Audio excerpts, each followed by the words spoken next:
அகலிகையின் நிலை கண்டு வியப்புற்ற ராமன் அவளின் துயரத்திற்கான காரணத்தை விஸ்வாமித்திரரிடம் கேட்கிறான். வணக்கம் நண்பர்களே. கடந்த பாடலில் ராமனின் பாதப்பொடி பட்டு கல்லுருவம் நீங்கி மீண்டும் பெண்ணுருவம் பெற்ற அகலிகை நாணத்தால் தலைகுனிந்து ஒதுங்கி நின்றாள் அல்லவா? யார் அவள்? அவளுக்கு ஏன் இந்த நிலை என்பதையெல்லாம் விஸ்வாமித்திர மாமுனிவர் எடுத்துரைத்தார். இந்திரனால் சாபம் பெற்ற கௌதம முனிவரின் பத்தினிதான் அகலிகை என்பதை ராமன் அறிந்து கொண்டான். உலகிற்கே நாயகனாய் தர்மத்தின் வடிவமாய் வந்த ராமனுக்கு அகலிகையின் இந்த துயர நிலை பேரதிர்ச்சியை ஏற்படுத்தியது. தாய்மைக்கு ஒப்பான ஒரு புனித பெண்மைக்கு இத்தகையதொரு கொடுமை நேருமா என்று அவன் உள்ளம் கலங்குகிறது. அந்த கலக்கமும் நியாயத்தின் மீது எழுந்த கேள்வியும் தான் இந்த பாடலாக நம் முன் விரிகிறது.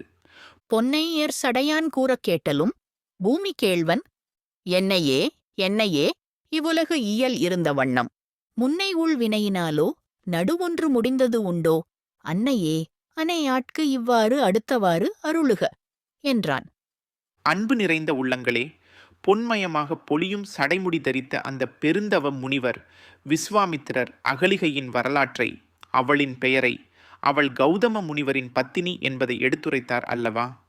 அதை ராமன் செவிகளால் கேட்டது மட்டுமன்று, உள்ளத்தாலும் உணர்ந்தான். நாணத்தால் ஒதுங்கி நின்ற அந்த அழகிய பெண்மையை கண்ட ராமனின் இதயத்தில் பல கேள்விகள் எழுந்தன. உலகிற்கே நாயகனாய் பூமாதேவியின் கேள்வனாய் தர்மத்தின் வடிவாய் திகழும் அப்பெருமகன் ராமன் அந்த அன்னையின் நிலையை கண்டு கலங்கினான். உலக இயல்பு குறித்தே ஒரு பெரிய வினாவை எழுப்பினான். அவன் மனம் வியப்பில் ஆழ்ந்தது. என்னே இந்த உலகத்தின் நியதி, என்னே இதன் போக்கு என்று இருமுறை கூறி தன் ஆச்சரியத்தை வெளிப்படுத்தினான்.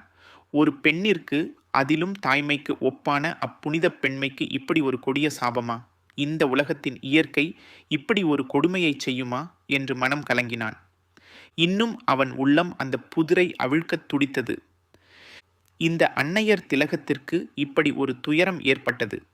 இது முன்பிறவிகளில் செய்த தீவினைகளின் விளைவா, ஊழ்வினையின் பயனா, அல்லது இந்த பிறவியில் இடைப்பட்ட காலத்தில் நிகழ்ந்த ஏதேனும் ஒரு தவறான சம்பவத்தால் ஏற்பட்டதா என்று விஸ்வாமித்திரரிடம் வினவினான். ஓர் அன்னைக்கு ஒப்பாக தூய்மையான வாழ்வு வாழ்ந்த இந்த பெண்மணிக்கு, அகலிகைக்கு இத்தகையதொரு பேரிழப்பு ஏற்பட காரணம் என்ன என்பதை, முனிவரே, தாங்கள் எனக்கு தெளிவுபடுத்தி அருள வேண்டும் என்று கைகூப்பி வேண்டினான். ராமனின் இந்த வினா வெறும் கேள்வி அன்று, அது தர்மத்தின் குரல், நியாயத்தின் வேட்கை. அகலிகையின் நிலை கண்டு உலக நீதி குறித்தே கேள்வி எழுப்பிய ராமனின் இந்த கருணை உள்ளத்தை என்னவென்பது? அவன் கேட்ட அந்த கேள்வியின் ஆழம் அவனின் தர்ம நோக்கை நமக்கு உணர்த்துகிறது. ராமனின் இந்த வினாவுக்கு அந்த ஞானதவசி விஸ்வாமித்திரர் எவ்வாறு பதிலுரைக்கிறார்?